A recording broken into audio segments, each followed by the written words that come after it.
Hello everybody and welcome to Confident Compounding with Corey Kramer. Today we're going to be taking a look at three stocks, Alphabet, ServiceNow, and Tesla, and because they all reported earnings yesterday. And I really want to highlight what a good growth stock looks like compared to a not good growth stock, and how you can sometimes get opportunities in the good ones. And so that's what we're going to cover here, along with just me kind of briefly talking about earnings and kind of how the stocks responded to those earnings. So with that, let's just get right into it here. People seem to like my healthcare comparisons the other day, kind of overview of healthcare stocks. And now we're going to take a look at some growth stocks, mostly talking about the big picture here. So let's start with ServiceNow. So they reported earnings, they were good. Stock is up 3 or 4% or something like that today so far. That's not reflected in the fast graph. It won't be until after the market closes. But what we see with ServiceNow is like a pretty quintessential example of how growth stocks generally, the good ones, look like.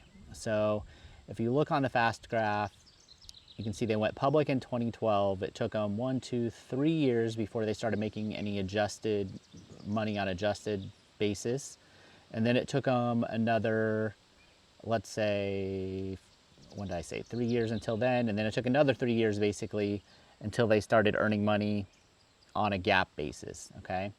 And then that kind of had a spiky year and then it came down, and now we start to get like kind of normal, like steady GAAP earnings growth. So this is really what you want to see in a growth stock. Now, back then, it's trading at a 200 and something PE, which is pretty expensive. Then it comes down to 100-ish PE for a long time. Going into COVID, it was at a 100 PE. But earnings were growing extremely quickly. So they didn't have earnings grow less, adjusted earnings grow less than 30% until 2021. And when that slowdown happened, what happens is, even though this is great earnings growth, when you have a 122 PE ratio, even 28% earnings growth, the market doesn't like it, and it's in a deceleration process, right?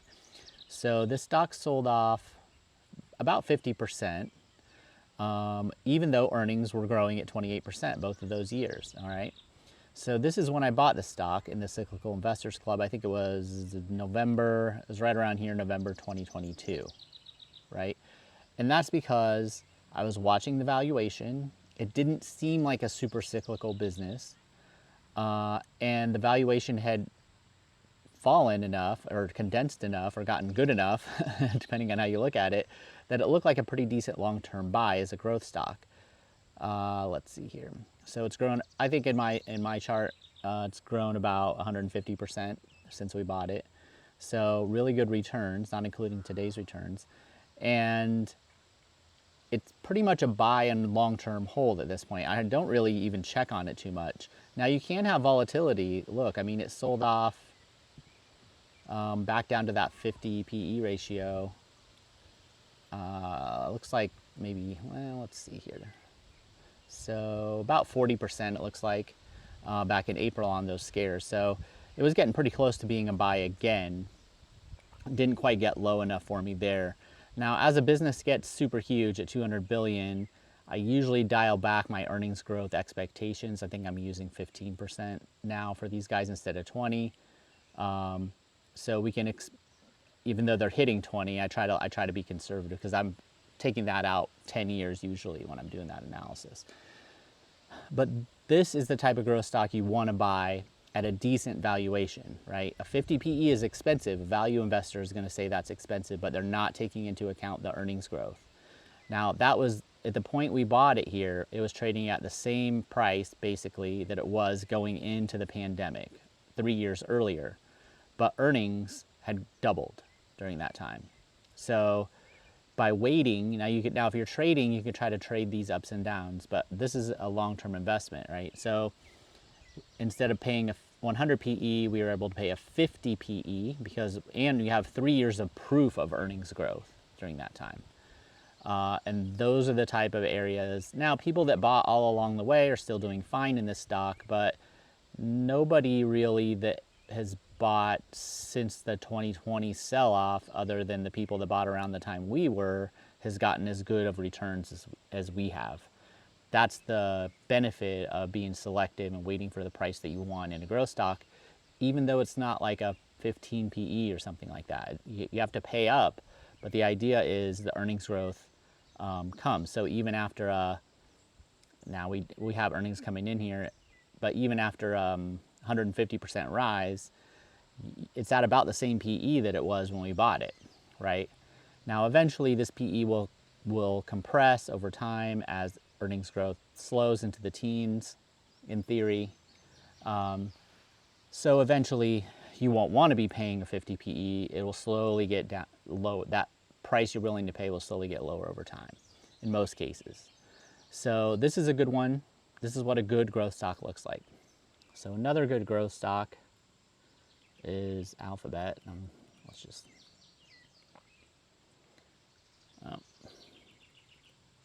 there we go. Now this one, I missed buying barely several times over this time period. 2020 especially, I remember. I think this dip I almost bought back in 2018. And just by a couple dollars, I missed this 2022 sell-off the same time I bought ServiceNow.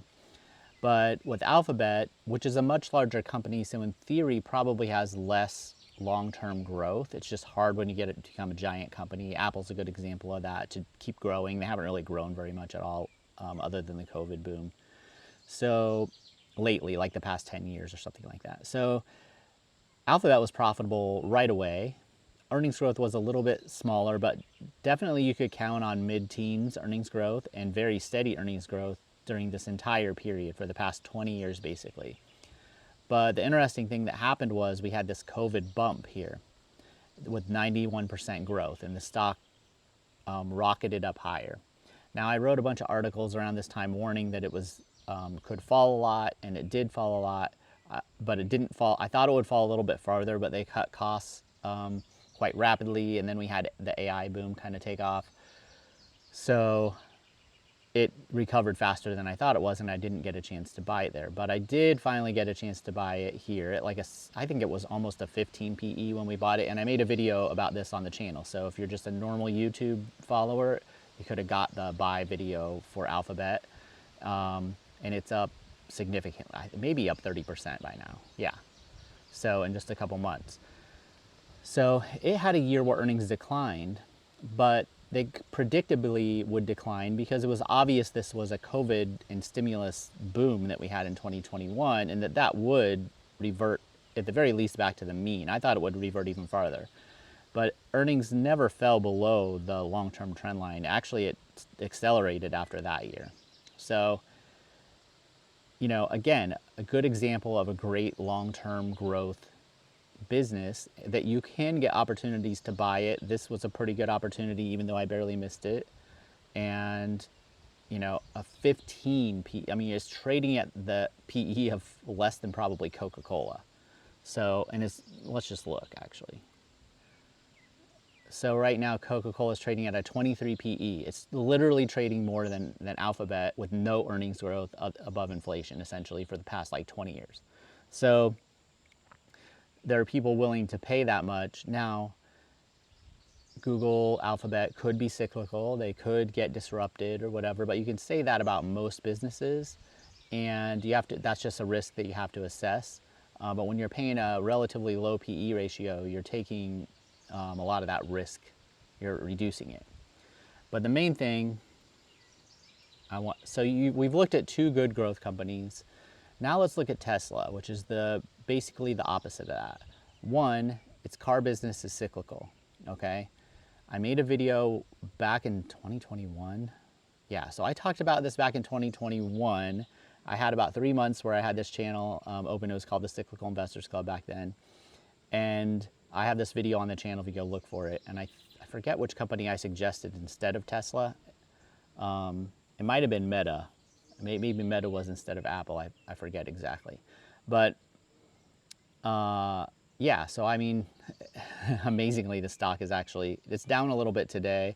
So maybe it's about the same price, but pretty close to the same price that it was back then. and it doesn't even deserve this price. So if we back out Tesla, they went basically a decade without making, almost a decade without making any money as a public company, all right? Almost went bankrupt.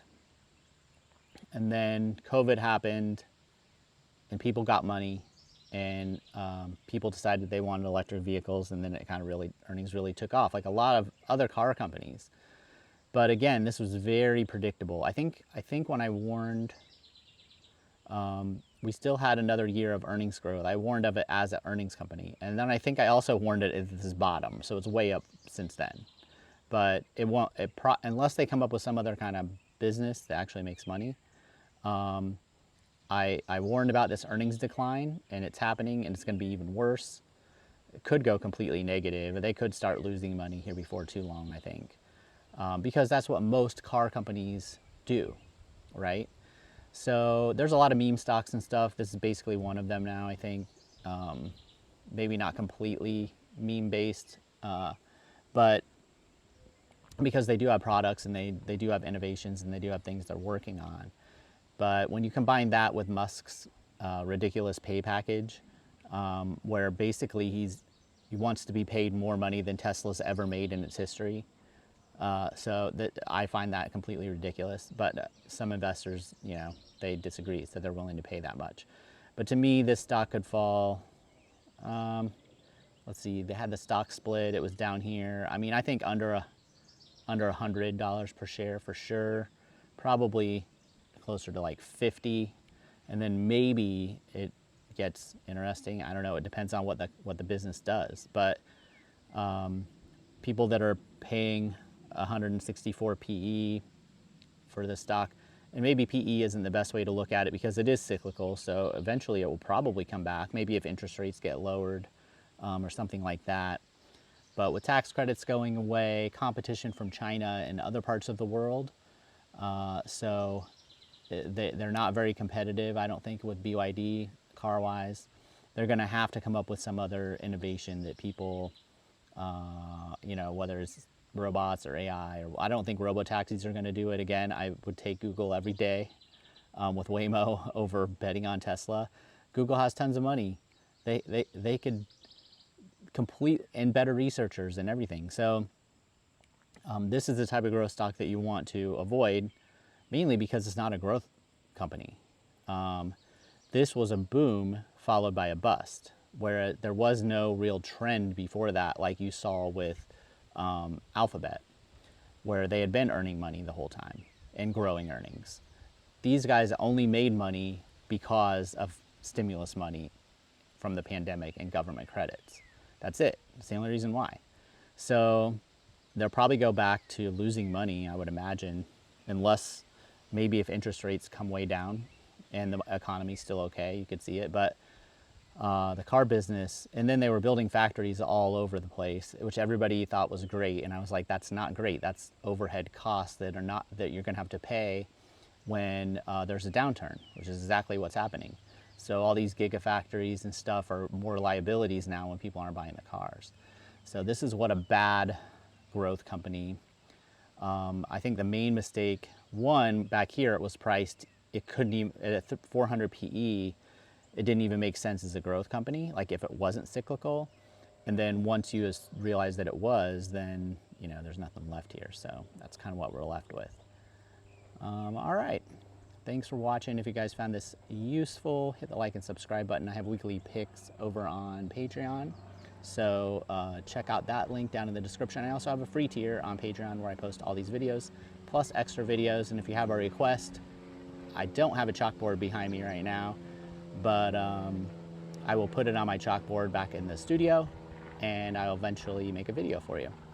All right, everybody, thanks for watching. Later.